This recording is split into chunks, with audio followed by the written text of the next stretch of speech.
Om Namo Bhagavate Vasudevaya.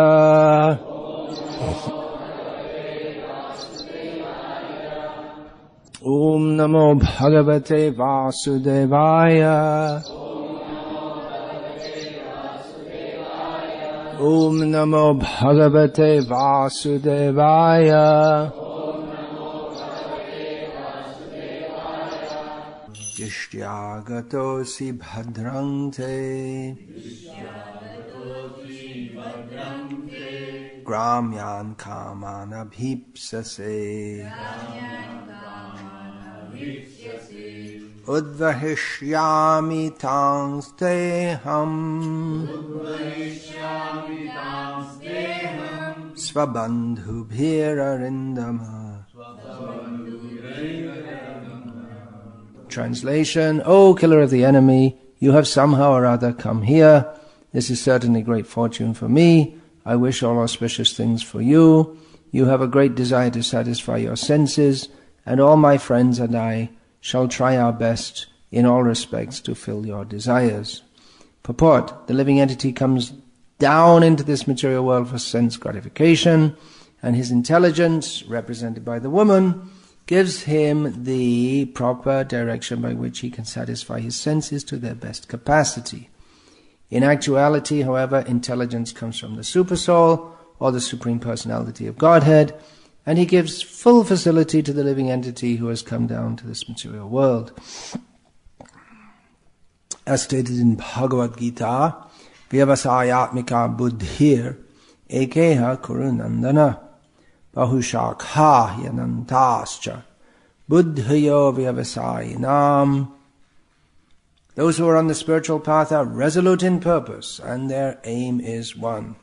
O beloved child of the Kurus, the intelligence of those who are irresolute is many-branched. When a devotee is advancing towards spiritual realization, his only aim is the service of the Supreme Personality of Godhead. He does not care for any other material or spiritual activity. King Puranjan represents the ordinary living entity, and the woman represents the ordinary living entity's intelligence. Combined, the living entity enjoys his material senses, and the intelligence supplies all paraphernalia for his enjoyment. As soon as he enters the human form, the living entity is entrapped by a family, tradition, nationality, customs, etc. These are all supplied by the Maya of the Supreme Personality of Godhead. Thus, the living entity, under the bodily conception of life, utilizes his intelligence to his best capacity in order to satisfy his senses. This verse is taken from the allegorical story of King Puranjan. I particularly wanted to speak on it because of some particular comments within the purport that I must have read many times, but it often happens that we read something and it's almost like reading it for the first time as we see it in a different context. Or it just strikes us. So that just happened to me a couple of days ago while reading this in the Veda base. This particular short section, in which Srila Prabhupada writes, as soon as he, the living entity, enters the human form, the living entity is entrapped by a family, tradition, nationality, customs, etc. These are all supplied by the Maya of the Supreme Personality of Godhead. So this family, tradition, customs, nationality, we take that to be, it's not even questioned at any level that these are the intrinsic trappings of our very existence. It's in one sense it counters Mayavad for those who are very philosophical. Most people don't even think about these things because we have characteristics. whereas Mayavad is nirvishesh, no characteristics. But what are the special characteristics that makes one person different from another, or one group of people different from another, or one nationality different from another? These are family traditions, nationality, customs, and so deeply ingrained in our consciousness, and that's a saying, but we just take it as, like I say, as absolutely axiomatic, that, for instance, I'm born in India, therefore I'm an Indian. And this is the way that we do things, and that is the way to do things, and to do things in any other way is just considered strange or odd or wrong. I'm born in England, and along with that comes the whole culture, way of thinking, outlook on life, values, what we consider important, but it's all supplied by Maya, because we want to forget Krishna, and Maya supplies the intelligence by which we can forget Krishna. And this comes in the form of socialization. When from the moment we're born, we're immediately cast in a role as a little child, and we're expected to live and play that part, and it goes on throughout life like this. So we take it all very seriously. But even more than taking seriously, we just, like I say, it's just so intrinsic to our being that we consider the way we behave, the way we act, our mannerisms, and everything. But it's all, if it's not in Krishna consciousness, then it's all simply supplied by Maya to help us forget Krishna. It's a trap of Maya. We feel very proud. I'm very proud because I'm British. But the thinking like that is a trap of Maya, or just the way that people relate with each other. Everything in this world is simply the supplies of Maya, by which Maya enables us to completely forget Krishna in all respects, and to accept this world, and to accept our present existence as reality, even though it's temporary, and we'll have to go to another existence, and then we'll become a frog or a dog or something like this, and we'll accept that set of the frog's way of thinking and the frog's way of doing things as being reality. But none of anything of what we do in this world is actually reality. And taking this so seriously, at the universities and colleges there's great research done, and then the teaching of anthropology, sociology, psychology, studying the human condition, with no idea whatsoever that this is all the entrapment of Maya. We think we're studying reality, but it's a shadow over reality. It's not the real thing. People don't even know they're in Maya. They just take this to be the world as it is. And they see, well, because this happened, therefore we can study the psychological effects, but they don't know that because, for instance, someone saw their mother being killed when they were 6 years old, and therefore they have deeply ingrained psychological trauma which makes them lose their temper and beat everyone around them every so often. in one sense it may be true, but in another sense it's all simply paraphernalia provided by Maya so that we can forget Krishna. But materialistic people, they don't want to hear this. I mean, to them, even to talk about Maya, to them it's an absurd theory. Because they're so much fixed in the idea that this is reality. Even though whatever they consider to be reality, their consciousness, their present moorings within it, their present matrix, their present body and everything that comes with it, is just kshanik, temporary, lasts for a moment, that's all. But they're very busy studying history and economics and all these things with the idea of improving the human condition, the betterment of human society. By studying all these things, we'll learn how to behave better, and then we'll all be nicer, and then the world will be good, and so on. They're very sincere social workers, very sincerely working to make the world better. Fools and rascals, for all their so-called sincerity. Because they're simply playing out a role. They're playing the role of being a good person. What is considered to be good within Maya. So their so-called helping others is just, they're playing out a role and bolstering other people's misconceptions also.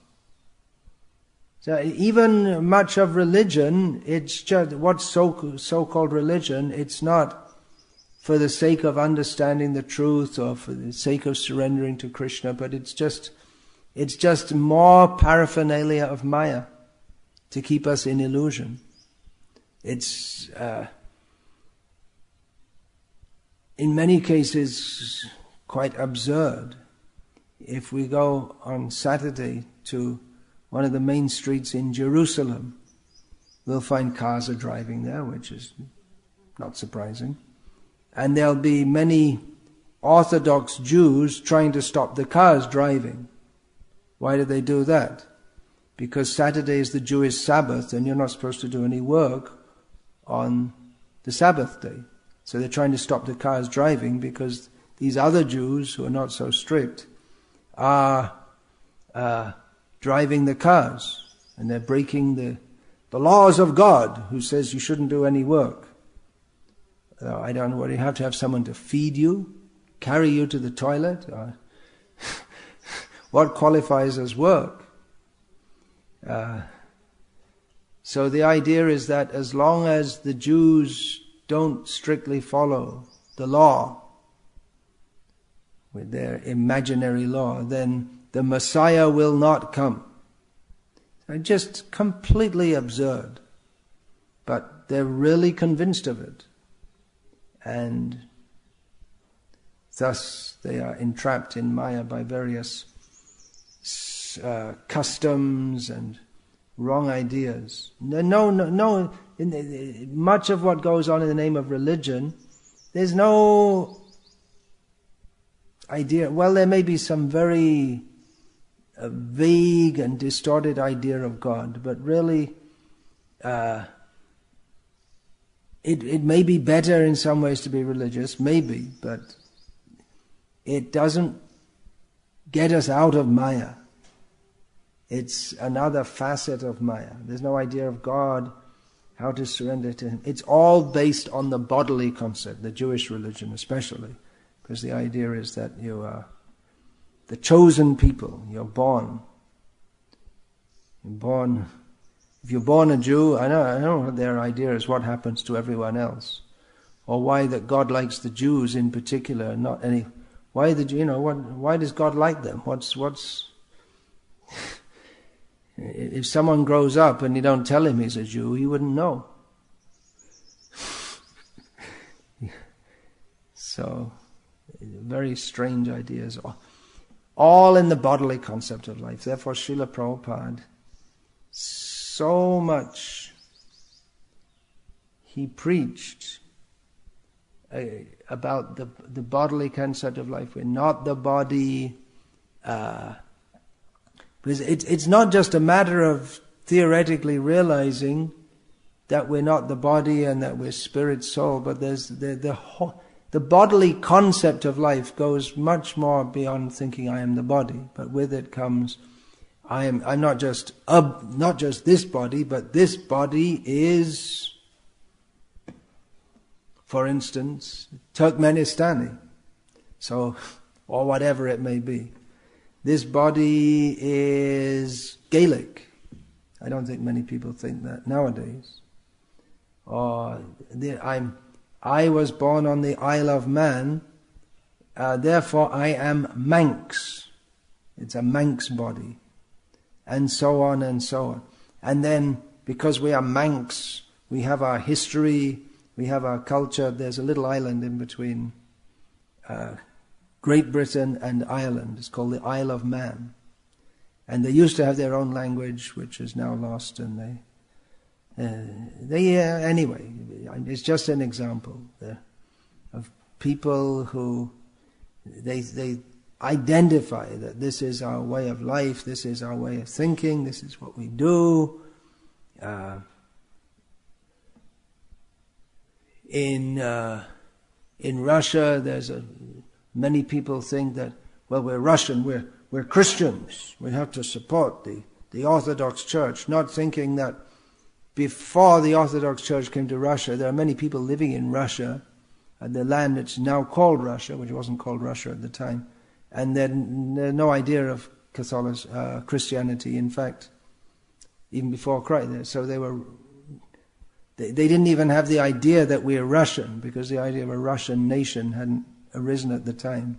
Their forefathers, but now they have the idea because they're born in Russian to a Russian father with a name something like Ivanovich or something like this, that we're Russians and we have our sense of national pride and we have our own religion, and so we have our own customs and our own. In Russia, so to be a real Russian, you have to eat meat, you have to drink vodka and speak Russian, and so on. So it's not just this identifying the body as the self, but when one identifies himself with a whole set of customs, beliefs. Some of those may change, just like you might be born in a family that's been voting, in America, been voting Republican ever since the Republican Party was founded. But you may change and vote Democrat. Some things you'll change, but you might even change, and you might be so radical as to think, there are not many people in America who think like that, but there might be some people who think that, well, democracy's not a very good system, we should have another system. People who think like that, communists, for instance, communists are considered very bad and wrong by most people in America. So there's this whole idea, democracy, it's such a great idea. Democracy is so good that it's worth going halfway around the world to bomb people who don't believe in it, so that they can also have the benefits of democracy. And then there are other people who may opt out of that and become a communist or a Nazi or something like that. There is a Nazi party in America, even today. They have maybe, 200 members or something, maybe less. But then you adopt a whole new set of beliefs and so-called morals and values and culture, which just traps us all in another way, in Maya. So very deeply cast ideas of what is proper, what is real, what should be done, but it's all Maya. That's all. It's just to keep us in the consciousness of I am not the servant of Krishna. So Srila Prabhupada, he preached about this, about we're not the body, As long as we are identifying with the body or our land of birth or any such thing, then we're in Maya. And Srila Prabhupada, he, of course, any transcendentalist, they will note the temporality of our present situation. Everything's going to finish soon, so why be attached to it? So all this, this is all supposed to cut our attachment to all these designations that bind us in this material world by understanding that they're all temporary and therefore not real. So what about the Vedic culture? Is that also trapping us in Maya? Well, it may do. The actual Vedic culture is meant for liberating us from this material world, and over and above that, taking us to the lotus feet of Krishna, beyond all mundane designations. So it would be a great mistake to think that the Vedic culture is on the standard anthropological model, which is based on Darwinian theory, that there were some molecules floating around which somehow or other combined themselves, and then by more and more chance combinations we eventually ended up with human society, to make a long story short. And actually their story is pretty short anyway, because they don't know how it goes on. So it's just some theory that some chemicals got together and said, hey, why don't we join together and become a human being? So, well, first of all, we have to become a cell, and then somehow or other some cells which come into being somehow or other, they somehow or other combine to make, what was the first living being, a tadpole? Or some kind of plankton or something. And then the plankton,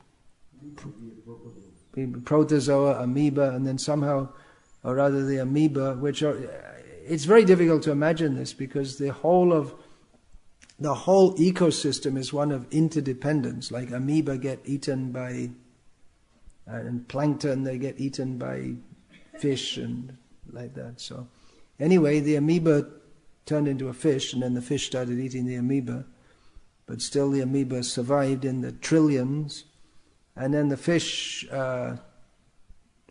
popped his head out of the primordial soup ocean and saw there was some land and thought he'd like to visit it, and so he grew some legs, and it went on like this. So anthropology is based on evolutionary theory.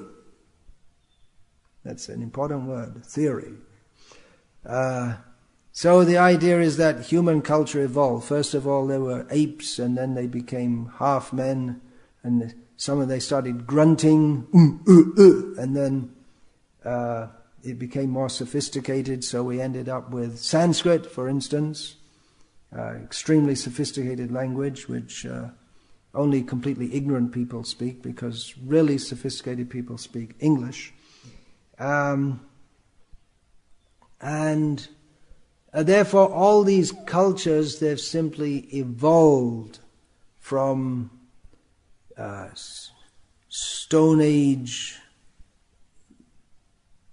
what shall we say, prototype or forerunners of actual human culture. Now we're really at the apex of evolution now. We came to the highest level. We have the English language, we have abortion clinics, we have democracy, we have feminism, and we've really made a lot of progress.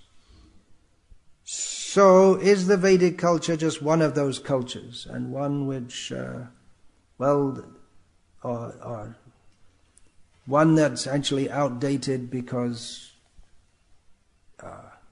so democracy or feminism or abortion clinics? No, the Vedic culture is categorically different, because the Vedic culture is given by Krishna for our liberation from this material world. However, just like our consciousness, as we're attempting to be Krishna conscious, is mixed with material consciousness, so Vedic culture can mix with mundane culture. Just like, for instance, it's now considered part of Indian culture for young women, especially in North India, to wear, or especially before marriage, to wear salwar kameez. And sometimes some unenlightened headmasters send girls back from school if they're wearing jeans and t-shirts instead of a salwar kameez, which is not, however, Vedic dress. It's Muslim dress, but it's come to be accepted as part of Vedic or Indian culture. And it is more chaste than jeans and t-shirt, no doubt, but it's not part of the original culture. So it may mix like that, and so we have, and that's going on, and more as the different world cultures impinge on the Vedic culture. And even in the Vedic, the pure Vedic culture is surrender to Krishna. Sarvadhaman parityaja mamekam sharanam vraja. That's the basis of it. Of the pure devotees, they live among each other simply for the sake of serving and glorifying Krishna with no personal desire. But there are also mixed devotees, neophyte devotees, and non-devotees within Vedic culture. So much of Vedic culture, which is ultimately aimed at Krishna, Sarve Vedar Yatpadama Mananti, all the Vedas aim at the personality of Godhead, but much of the Vedic culture, it caters to non-devotees, especially materialistic people who are interested in going to the heavenly planets by performing yagyas, for instance. So, even though the Vedic culture is different, because it's coming down from Krishna rather than formed on the basis of human interaction without any specific, without any compass where it's supposed to be. There's no specific direction where we're supposed to be going. But the Vedic culture can also, and especially in Kali Yuga, tends to get mixed up with all wrong things and misused, such as in the caste, what we call the caste system, as it's known today, which is not Krishna's system, which he speaks about in Bhagavad-gita. Chatur varnyam maya shrishtam guna karma vibhagashaha. Krishna said that I made these divisions in human society, 4 divisions, 4 main divisions, on the basis of the qualities of a person and his inclination to work. But the caste system is rigidly based on birth. So the difference between Vedic culture and mundane culture may not be apparent if the Vedic culture itself is quite mundane. Its mundane culture works on the principle of the tension between cooperation and exploitation. Everyone wants to exploit everyone else for sense gratification, but some level of cooperation is needed because humans need to live with others, and we derive pleasure from others. We need others to help us fulfill our own desires, and so some level of cooperation is needed. But ultimately everyone wants themselves to be the best, and so their laws and morality, they're all based on the principle of on what is considered a proper society according to the definition given by secular leaders in where most of the world, including here in India, we're influenced by ideas coming from Europe, Western Europe and America. So the idea is to allow people as much freedom as possible to pursue whatever they want to pursue, while not allowing them to harm others. So where does the bar come? I mean, what is considered acceptable and what is not acceptable? If that is the principle, but there's no ultimate principle, there's no knowledge of the goal of life, and there, for instance, abortion becomes allowable, and cow slaughter becomes allowable, because only humans are considered important, and fetuses are not considered humans, and so it's considered moral and proper to allow abortion and cow slaughter. And because the aim of life is to allow people to be as happy as possible without harming each other, then what's wrong, for instance, with divorce? Because two people don't like each other, then better they split up.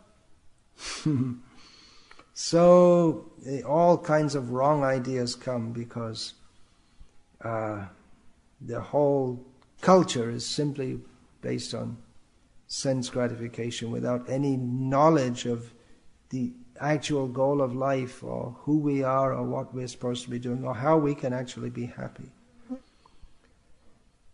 Srila Prabhupada, he made many social comments. One of them he commented was that he spoke of the old men who don't like to give up their posts.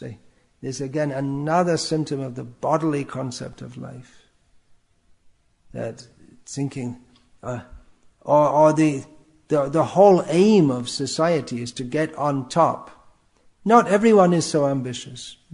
Some people are content to, or they accept that, well, I'm only going to be a factory worker, or I'm only going to be a middle-level manager.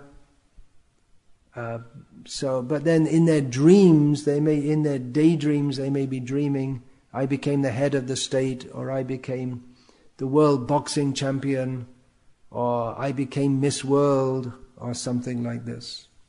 So everyone wants to get on top, and when someone gets on top, they don't want to give it up. That's what Srila Prabhupada said. The old politicians, they should stand aside and let the young people come in.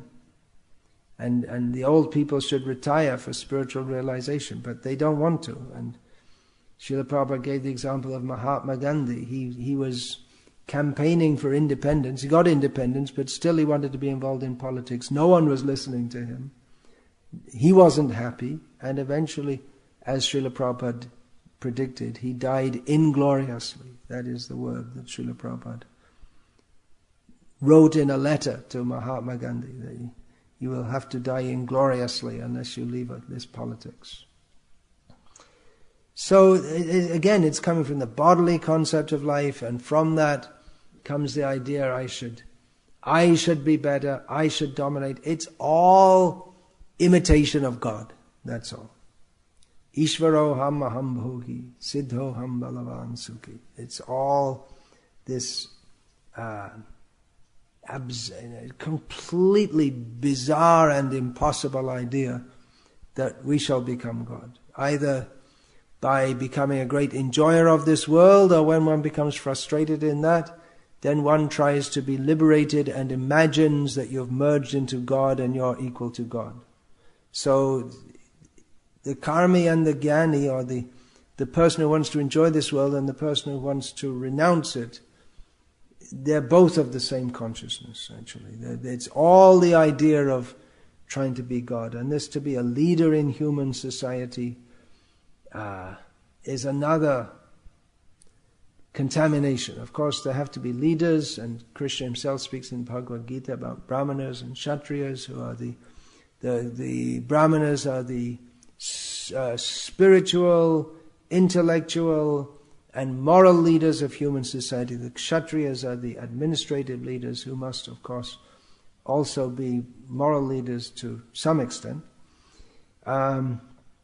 So if that is done in a spirit of service to Krishna, that's all very good. If it's not, then it becomes a contamination. Just like Duryodhana, from the citizens' point of view, in terms of his administration, he was probably just as good as Yudhishthira.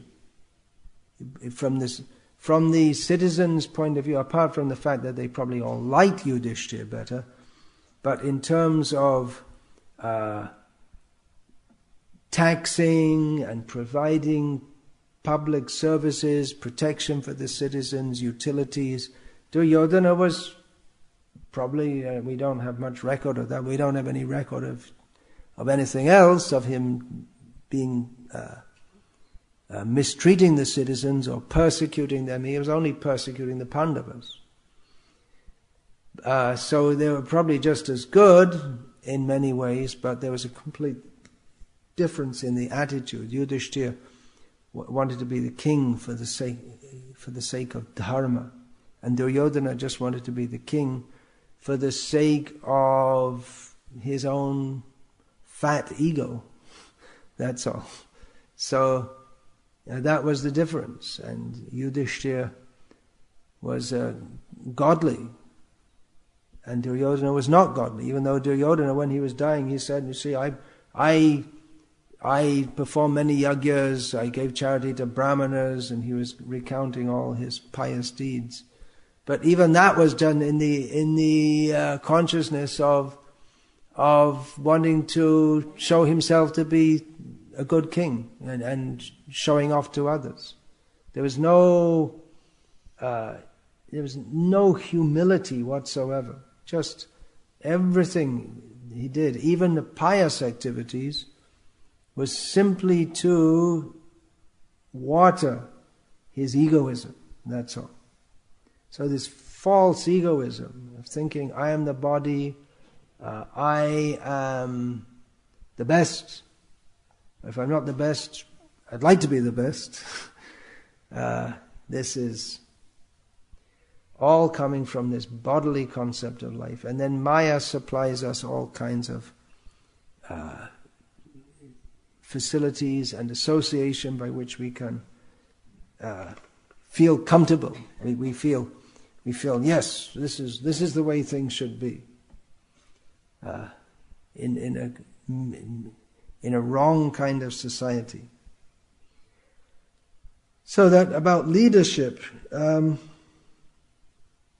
that attitude, whereas the Vaishnava attitude is to feel oneself more humble than a blade of grass. And that only means not feeling oneself, but one should not try to promote oneself to be more than a blade of grass. Of course, some leadership is required in Vaishnava society, but it's quite possible within Vaishnava society to also become attached to the paraphernalia and the cultural trappings, and to take that to be the essence. Just like we might have a big temple, and we build a big temple, and we're very proud. I have such a big building. But it's not our building, it's Krishna's building. Or one may have a post, and be attached to that post, and not want to leave it, even though one may not be very competent to fulfill the task. What is that? Is it Murphy's Law or Parkinson's Law? That in the corporate world, people rise to their level of incompetence. Is it Parkinson's Law or Murphy? It's either Parkinson or Murphy, one of them. It's an old one. This goes back a long time. The idea is that someone who's doing well gets promoted. And he does well in his post, and he keeps on getting promoted till he comes to a position which he's not capable of, and then he doesn't get promoted anymore. So you rise to your level of incompetence. So that may be there in Vaishnava society also. I mean, there was a very sad case of one of the greatest book distributors in the history of ISKCON, who after years of traveling in a Sankirtan van and distributing many thousands of books, was overnight made a GBC and guru, and he had no idea what he should be doing, and actually made a complete mess of his whole GBC zone and of his own life. So he didn't rise to his level of incompetence, he was just booted into it, with no preparation and no training, anything like that. So, even in Krishna consciousness, we shouldn't be attached to any position. There's this idea in Krishna consciousness that not in actual Krishna consciousness, but in what we consider to be Krishna consciousness, that someone must be better because they're in a higher position. Recently I was talking to a devotee who's been in the movement quite a long time. He's a temple president. He's a disciple of one of my god brothers. And he was speaking to me and very sincerely expressing that. He said, I want to know your opinion because, you're on a higher level. And I said, higher level? Yeah, okay, I'm a sannyasi and you're a householder. But Krishna doesn't see that. When you go back to the spiritual world, it's not, he's a sannyasi, okay, he's a gopi. And this one, he was just a pot cleaner, okay, so he has to be a blade of grass. It's not like that. What position we hold here within the Vaishnava society. Of course, sannyasis should be respected, temple presidents should be respected, and actually all Vaishnavas should be respected, but generally speaking, as is required for the administration of an organization, those who are in recognized posts, they have some special respect that's required. Otherwise, how can they administer? But Krishna doesn't see that he sees what is your position. He sees what's in our heart. And do we actually love him? Or so this becoming attached to some position, I have to remain in my post. We may have some idea it's good for the society, but I don't know. It's like people maybe some leaders could recognize their own, that they've risen to their level of incompetence. It should maybe go down one level or whatever. But if instead of the mission we're more attached to our position, that means we're not really doing the mission a very good service. But it's identifying myself and my being with something which is intrinsically not me. Just like someone thinks, I'm English. Wave the Union Jack. Sing God Save the Queen. Eat fish and chips. Well, that was one generation ago. I guess that's out of date now. I'm the Sankirtan party leader, or I'm the GBC, I'm the guru. Guru is supposed to be a transcendental position, but if one identifies with that more than of being a servant of Krishna, then it's Maya, because we don't find that Chaitanya Mahaprabhu, he taught, we do find that Chaitanya Mahaprabhu taught Jiva Surupoi Krishna Nityadas Gopi Bhatur Pada Kamalayo Dasudas Anudas. He doesn't say Jiva Surupoi Krishna Nityadas, whether there are gradations in there, that the sannyasi is better than the grihastha, or the temple president is better than the new bhakta. In some ways, yes, but in ultimate spiritual terms, not at all.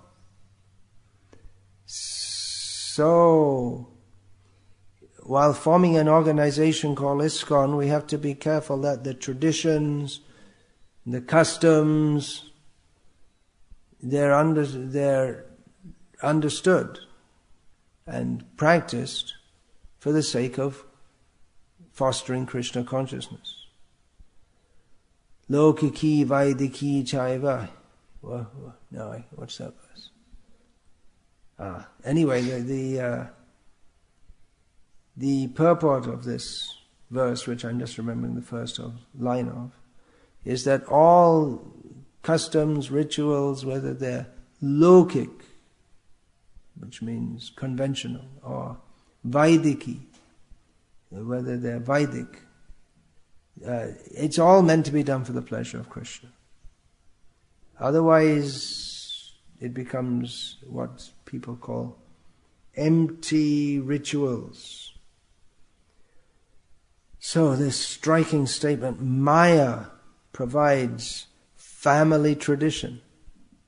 Our family tradition. That may be a good thing also, family. Just like we see when Parikshit was born, Yudhishthira and the other Pandavas, they had his horoscope made up and interpreted because they wanted to see would he maintain the family tradition. But their family tradition is upholding the Kshatriya Dharma, protecting the citizens, and specifically serving Krishna. So that family tradition is good. But if the family tradition is just some coat of arms, but dominating over others, then it's all meaningless. Hare Krishna. Any question about this? Yeah.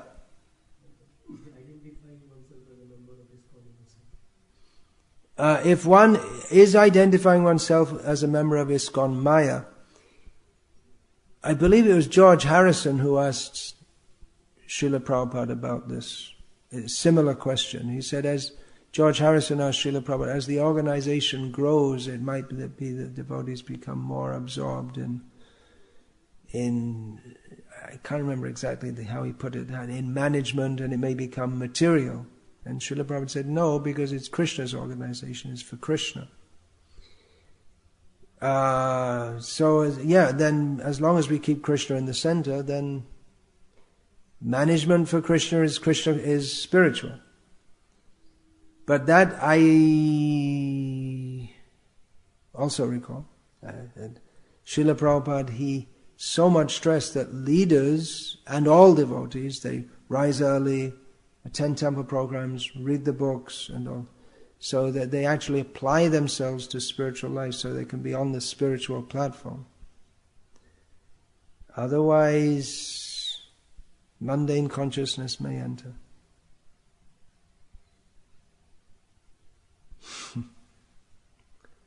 So yes, ISKCON is Krishna's organization as much as we give ourselves and our activities to Him. But even if ISKCON is fully spiritual, we may see it as mundane. Just like Duryodhana saw Krishna as another mundane person, and he wanted to use Krishna for his own schemes. So ISKCON may be fully spiritual if the members of ISKCON are fully dedicated to Krishna. But even then, anyone can enter within or from without, take it in a mundane way. And ye yata mang prapadyante tangs tathaiva bhajamyaham. Srila Prabhupada said about one of his godbrothers that he got the mercy of our Guru Maharaj in that he got the buildings and the property and the position and the name, and I got the mercy of my Guru Maharaj by being able to preach Krishna consciousness all over the world.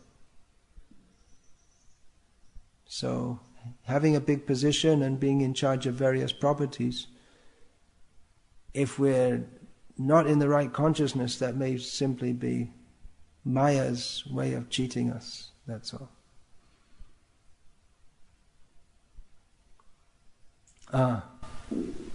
Some young people, they are not enthusiastic to take up the positions and leadership role, like in politics. So many old people are there because young people are not enthusiastic. So even though old people, if they come out, but the young ones are not able to take the leadership role. You're saying that old people are in politics because the young people are not enthusiastic to take it up. Well, maybe the young people are not enthusiastic to take it up because they just presume that the old people, it's a job for old people, because they didn't say anything else. And the old people, they won't let the young one, they make systems by which you have to be in the party for 40 years or something before you can take a major role or something like this. The whole thing is there should be training. I mean, you can say put young people in, but they have to be trained also. Not just because someone's young that they're qualified to be a leader. They have to be trained for that. There's no training at any level of society. All the training is the same in the schools. People are going to have different occupations. Someone's going to be a train driver. Someone's going to be a politician. Someone's going to be a doctor. Someone's going to be an engineer. But for the basic training for everyone is the same. Isn't that ridiculous? I mean, when people are in their life, they're going to be doing completely different things, but they all have the same training for the first 12 years or so. And if you're going to, for instance, make Gaura, distilled cow urine, what do you need to go to school for 12 years for anyway? You can learn that in a couple of days. And do it for the rest of your life. And why to spend 12 years at school or whatever they have you? It's ridiculous. Everything, the whole society is completely insane. This school, as far as I can see, apart from turning out a few what they call more qualified people, the main aim is just to brainwash everyone and get them in total Shudra consciousness, whereby they can all be manipulated and exploited. That's why now they have in India, they talk about RTE, right to education. That means in the name of benefiting the individuals and the nation, whatever that means, benefiting the nation. Benefiting the nation, what does that mean? That means benefiting the Tatars and the Hindujas and all these people. And the politicians who get a payback from all these people. But They force the kids to go to school, and then they brainwash them according to their own programs. And then after that they say you have freedom of speech, but they have no freedom of thought because they've already been brainwashed in various ways. With respect to this question, now the present trend is changing. More and more youngsters want to get into politics. More and more youngsters want to get into politics. Yeah, it's a quick way to make lots of money without doing any... and power without any work. Yes, exactly. Someone told me that they'd heard some parents were saying they're no use to send your kids to school and no need to send them to university, just put them into politics as soon as possible. What do you have to... only the stupid people, they work and they do jobs, and other people, they get into politics and they just take all the money that all the other people are earning. Hare Krishna! Srimad Bhagavatam ki jai. Hare Krishna.